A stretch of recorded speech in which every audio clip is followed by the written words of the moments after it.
Well, at midnight, the federal government shut down, or at least that's what they say. And we have a man who was intimately involved in a previous activity between Congress and the president, former Speaker of the House and Republican presidential candidate Newt Gingrich. He's joining us now from Washington. Mr. Speaker, Newt, good friend, good to see you. Thank you for being here. It's good to be with you, and this is a very interesting, very different time. We have just launched Crossfire on CNN, and an amazing number of our shows now are on this whole question of the shutdown and Obamacare and what does it mean. And of course, I guess I come at it from a slightly different angle than most people, because I actually was there in 95, 96 negotiating with President Bill Clinton, so I have probably a slightly different perspective than a lot of people. You know, you and Clinton were locked in negotiations. He was intimately involved. It looks like the president this time has had hands off. He doesn't meet with either party, doesn't bring the people together, doesn't have any activity except to say, I'm not going to talk, and then he demonizes the opposition. What's the difference? Well, it's an enormous difference. You know, we've had 17 shutdowns over recent history just as part of the legislative presidential negotiating process. Speaker Tip O'Neill actually had 12 shutdowns during his speakership. I had 2 during my speakership. So it's not like this has never been done. But this particular president, President Obama, is the most aloof, I think the most cynical, and the most distant of any president in my lifetime. He speaks with Putin, the head of Russia, but he doesn't speak to the American Speaker of the House. He talks to the Iranian president, but he doesn't talk with the American Speaker of the House. He meets with the Israeli Prime Minister, but he doesn't meet with the American Speaker of the House. I think it's a very strange pattern of trying to somehow pretend that he is above the Constitution, that he is a president who doesn't need the Congress. And of course, that's the exact opposite of how the Founding Fathers designed the United States government. Talk about that. You were Speaker of the House. Talk about what the Constitution has to say about the powers of the People's House, the House of Representatives. Well, this all goes back, it'll be 800 years in 2015. This all goes back to the barons and King John signing the Magna Carta, or Great Charter, in 1215, where the barons said, we're not going to give you money unless you agree to be under the law. And all of our rights in many ways come out of that experience and how it evolved in English history in the following 600 or 700 years. And that's what the Founding Fathers were looking back to when they wrote our Constitution. The People's House, the House of Representatives, which has 435 people elected by population around the country. The People's House has to originate all money bills. If the People's House does not send the money to the president, he can't spend it. And this is the core thing which protects us from dictatorship and which forces presidents to recognize the elected representatives of the American people. So it's at the absolute heart of how the constitutional system works. Every once in a while you get into a struggle so difficult or an issue so contentious that you can't reach an agreement. When that happens, the government stops for a little while. As I said, this has happened 17 times before this. We've always survived it. In fact, sometimes people are shocked at how many parts of the government we don't know that we need and don't even notice when they're down. So I think that we ought to be more realistic about this. The big problem is that President Obama refuses to behave like an American president. He refuses to deal with the Congress as his equal, which it is in the Constitution. Remember, Article 1 of the Constitution is the legislative branch, the House and the Senate.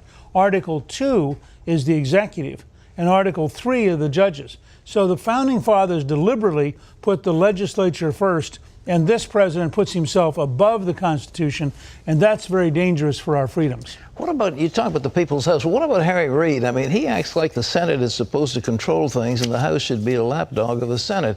That's not the way it's supposed to work, is it? Well, first of all, he thinks the Senate should be the lapdog of Harry Reid.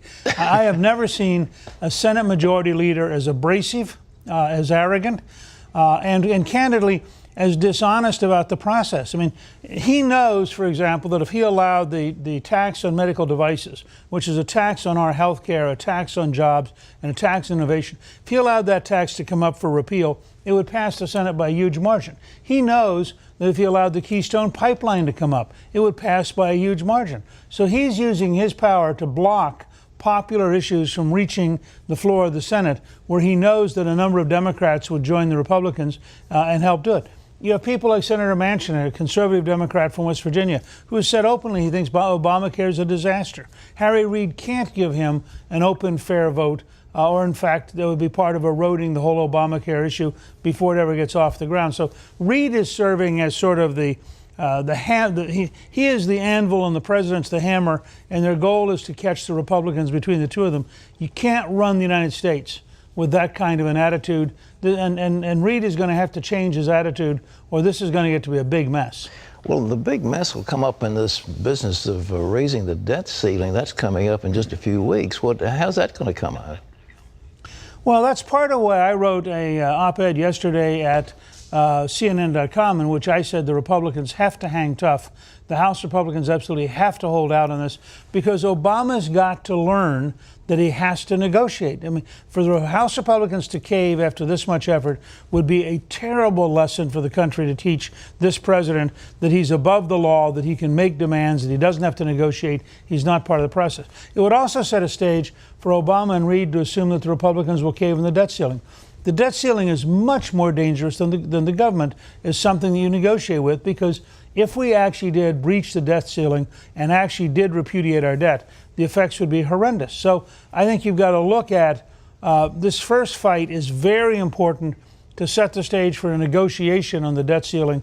And without that, I think you could have you either have a surrender to Obama and he gets to run America by himself without any restraint, or you have a real crisis on the debt ceiling. One of those two things would come down the road. When you were in charge of the House and you were negotiating with Bill Clinton, who blinked first? Did you guys cave and then take the blame, or what? I mean, they spun the whole thing that this was a congressional shutdown.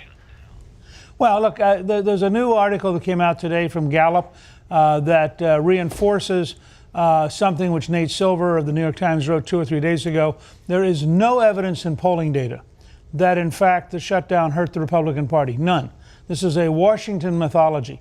The fact is, the first re-elected House Republican majority since 1928 came after the shutdown in 1996. So for the first time in 68 years, we had a majority get reelected. That's hardly punishment, if you will. But I think it's important to look at how that worked out.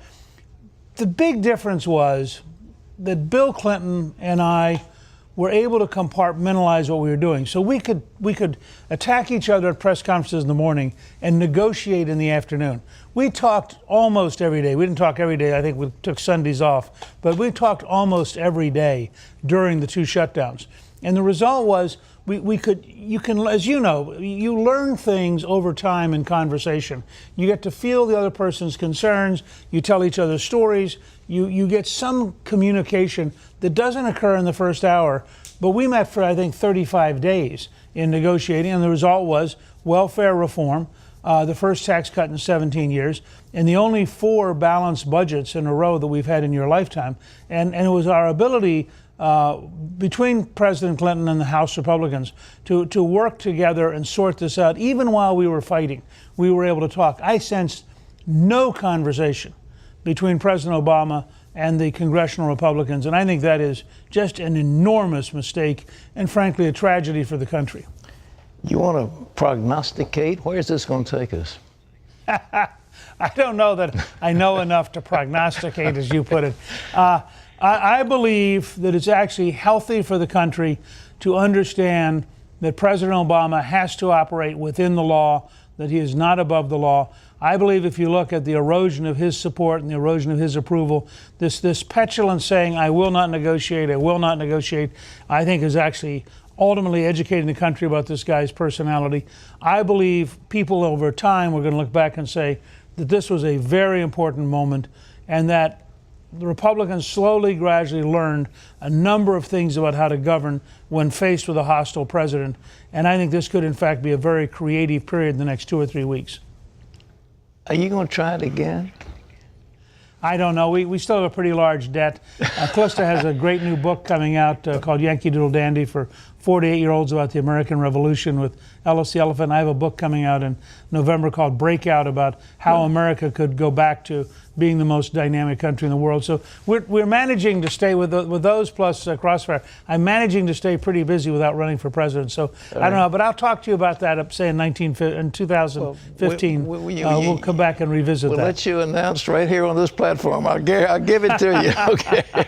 Thank you, Pat. Thank you. Newt Gingrich, former Speaker of the House and a very good friend. Terry.